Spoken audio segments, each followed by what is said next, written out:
Bé,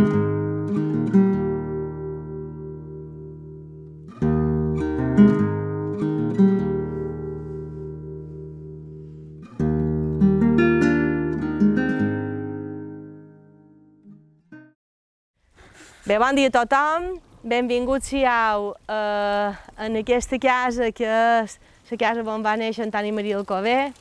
Com sabeu, cada any l'Associació d'Amics de la Institució Alcover venim a fer una capada i un homenatge en aquesta casa perquè per nosaltres és com un temple, com un espai molt particular i venim a tornar als orígens, on va néixer mossèn Alcover.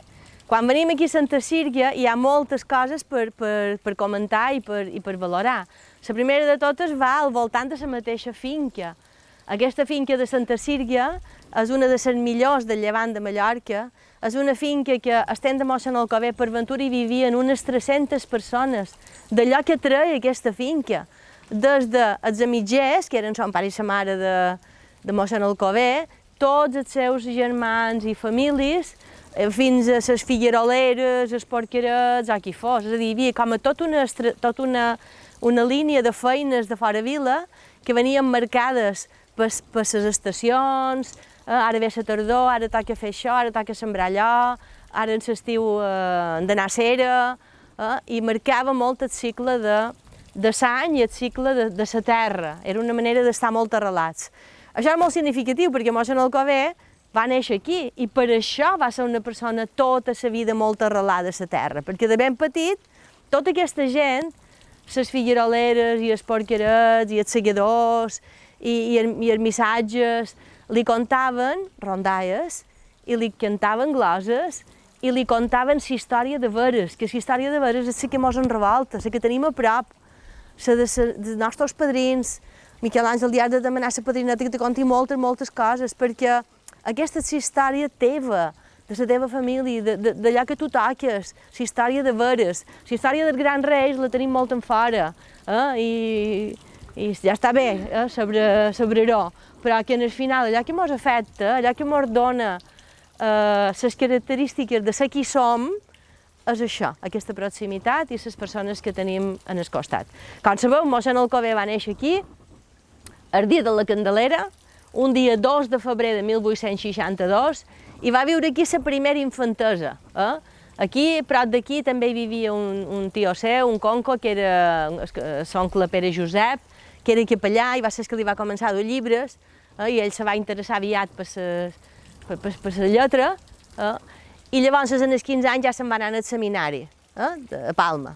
I ja se va vestir amb una sotana, i tota la vida ja va anar ensotanat. De fet, hi ha qualque anècdota molt divertida, per exemple, el viatge a Alemanya, que quan va ser allà i se va vestir d'homo, en pantaló no s'atrevia a baixar del tren, perquè deia tothom em mirarà les cames, com les dones d'un temps, quedaven sempre en falda i no s'atrevien a dur pantalons, igual. Dels 15 anys se'n va anar a Palma, però llavors venia seguit aquí a Santa Sírgia, a Sant Crespí, a la Torre Nova, a les possessions, on els seus germans vivien. Primer son pare i sa mare, que de fet ell estimava molt sa mare, Madó Catalina, l'estimava molt, estava molt per ella, i quan se va morir varen repicar les campanes de Sant Carrió, i tothom va estar molt per ella, i per fer cas també a mossèn Alcover per aquesta relació tan preciosa que tenia amb sa mare. Molt curiosament, les heroïnes de les rondalles que va escriure totes són catalinetes com sa mare. Però bé, és un nom preciós, molt habitual de Mallorca, i jo convido les parelles joves que han de tenir qualque infant que recuperin aquest nom de Catalineta, perquè és un nom molt nostre, molt tradicional, i està molt bé que tinguem més Catalines, més Margalides, i aquests noms tan nostres i tan preciosos. I bé, per això som aquí, i cada any solem això, recordar aquesta figura, perquè aquesta figura va marcar la nostra manera de ser. Mossèn Alcover és d'aquelles figures que només en neix un cada 100 anys i quasi mai sura. Això ho deia ell d'Antià de Sarreal i li podem aplicar també ell mateix. I figures com ell removen el món. Vull dir, ell va fer projectes impossibles, com era aquest gran diccionari en el que va dedicar tota la vida, com a recuperar aquestes més de 400 rondalles que ell va recollir de padrins i padrines i les va tornar a escriure. Per això, perquè les rondalles són un dels principals elements que ha acompanyat sempre la història de mossèn Alcover i del nostre poble, igual que les paraules, igual que cada matís de la llengua catalana, cada pronúncia, cada expressió, van marcar la seva vida. Per això nosaltres solen contar una rondalla. I avui hem convidat en Joan Riera, que és el protagonista d'aquesta trobada d'avui. Mossèn Alcover i en Joan Riera avui se donen la mà, que mos contarà un festejador que precisament és una rondalla que ell va contar l'any 2007, quan a l'institució fèiem un taller de rondalles i cada setmana contaven rondalles, quan na Quermeta vine, te'n recordes? Na Quermeta encara me'n record bé, ella venia cada setmana a escoltar la rondalla.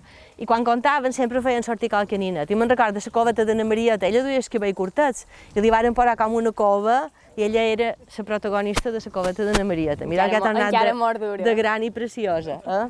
Beníssim. I deia res, que la rondalla mos marquen la vida i les mos duim sempre en nosaltres, tota la nostra vida, tant com a persones com a societat. Per això jo ara vull donar la paraula a en Joan, molt agraïts en nom dels amics de la institució Alcover que avui mos haguis fet aquest honor, i a més que en Joan tenia feina i ha hagut de canviar moltes coses, molt de torns i moltes coses per poder ser aquí, i t'ho agraïm de tot cor per aquesta confiança i també per tot el que tu fas per la cultura popular i per les tradicions, perquè en Joan i na Bàrbara, la seva dona i els seus dos fills, són uns apassionats de Sant Antoni, de Sant Jaume, de les tradicions, i sempre els heu defensat, i sempre heu fet costat en el nostre poble en aquest sentit de la cultura i de ser qui som. I doncs res, jo ara passaré la paraula a en Joan. Molt bé, doncs res. Gràcies, Maria Magdalena, l'associació, per haver-me convidat, perquè contar la rondalla a l'institució ja és una passada i aquí, bé, ja és el màxim. Res, contaré un festejador, que és una rondalleta curta, que jo el padrí feia lletra i feia senaies i me contava rondalles, i és una que sempre m'ha agradat i això. Bé, doncs, això era i no era, bon viatge fàcil a la Ternera, per vosaltres un amut i per jo una parcella. I d'això era una mare que tenia un fill que no mia Pere. I en Pere era bajote de tot. No havia conegut cap dona mai, li costava molt sortir, fins que va arribar un dia que sa mare li va dir: Pere, hem de mirar a fer qualque cosa, a veure si trobam qualque lota que t'espavili un poc, perquè així no podem anar. I en Pere li diu: jo a ma mare diu, jo no sé què de dir.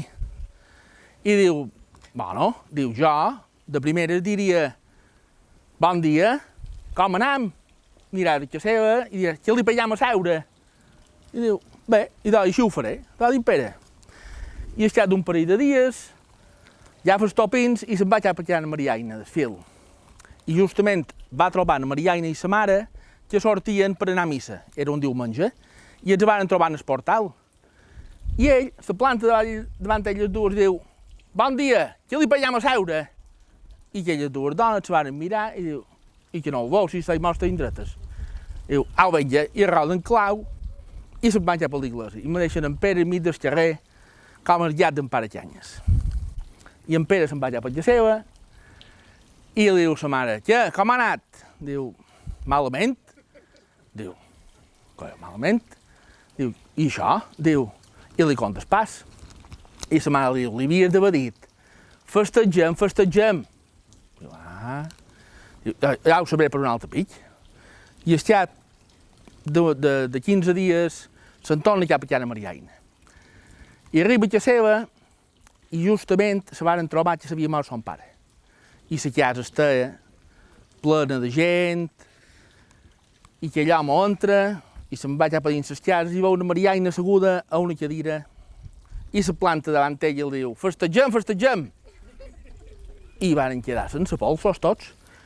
I la gent que hi havia allà li diu, en so mort cos present perquè feien, vamos, el vetlaven. Tu t'apareix que has de venir en festejaments. I el van treure en caixes destrampades de fora. I en Pere se va arrufar i se'n va anar cap baix cap a casa seva i arriba a casa seva. I sa mare li diu, què tal Pere avui, com ha anat? Diu, malament ma mare. I li conta el que havia passat. I diu, ai Pere, diu, havies d'haver dit, al cel vegem. Ja ho sabré per un altre pic. I al cap de 15 dies, se'n torna cap a Tiana Mariaina. I arriba a casa seva i feien matances. Tenien una banqueta de fora amb un porc de 280 quilos damunt la banqueta.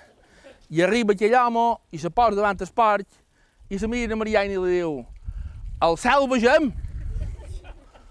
I la Mariaina diu: en el porc, hem de veure el cel.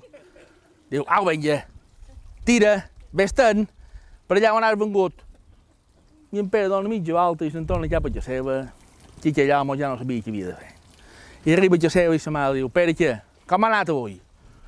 Diu: malament, ma mare, malament de tot. I li conta el que havia passat.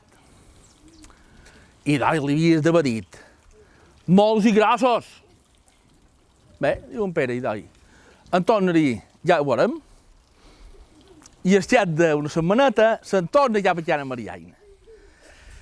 I arriba, i a la Mariaina li havia sortit un bony en el cotrell.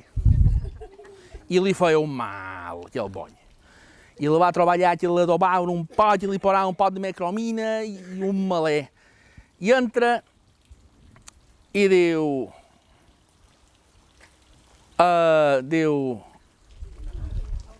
molts i grossos. Diu: molts i grossos. Diu la Mariaina: i d'un bon que ha dit quasi m'he morta i tu me dius molts i grossos. Diu: què vol dir? Diu: i què ha tornat beneit? Diu: au, vinga. I el treuen de fora una altra vegada a casa seva. I aquell home se'n va, se'n torna cap a casa seva i sa mare li diu: Pere, què tal? Com ha anat? Diu: malament, ma mare, no en traiem pelada d'això. I doncs, li havia d'haver dit: què sec i no reverdeix què?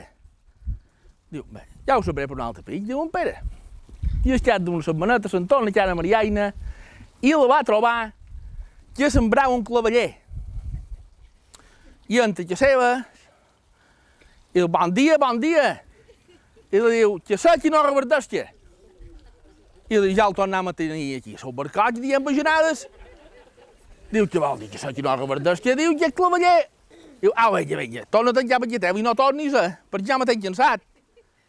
I en Pere se'n torna cap a casa seva i passa el mateix. Li diu sa mare, diu: com ha anat això? Diu: malament, ma mare. Diu: jo ja no sé què he de fer. I li diu: condena, Pere, havies d'haver dit ull per de fora i rel per de dins. Diu: i doncs, em torna a dir: ja ho faré, ma mare. I al cap d'una mesada, perquè va esperar un poc més, perquè va dir: deixarem refredar. Se'n torna cap a Tiana Mariaina i me topa a Mariaina que s'havia clavat en el peu una pua de grinyoner. Una pua de grinyoner, fa molt de mal. I la s'havia clavada en el peu i li feia un maler mai vist. I tenia sa mare de vora que li mirava la pua amb una gent més. I li diu, li vesteix, li diu: ull per de fora i reu per de dins. Diu: ull per de fora i reu per de dins. Diu: ja el tornant aquí, sou barcots? Diu: au, vinga. I m'allafen en Pere entre tots i li comencen a pegar cimades amb una verga de bou així de grossa. Pim, pam, cada cimada que li pegaven donava mitja volta. I en Pere corrent se'n va cap a casa seva. I arriba a casa seva i sa mare li va dir, diu: Pere, com ha anat avui? Diu: ma mare malament. I així va acabar. I en Pere, quan va veure una dona que sortia en el carrer i veia una dona, sabeu què feia? Donava mitja volta i se n'anava. I no em va voler saber res mai d'aquesta dona. I jo me'n vaig venir amb un capellet de vidre i els al·lots pel camí, maquets, no me'n deixaren bosser. Rondalla contada, rondalla jugada.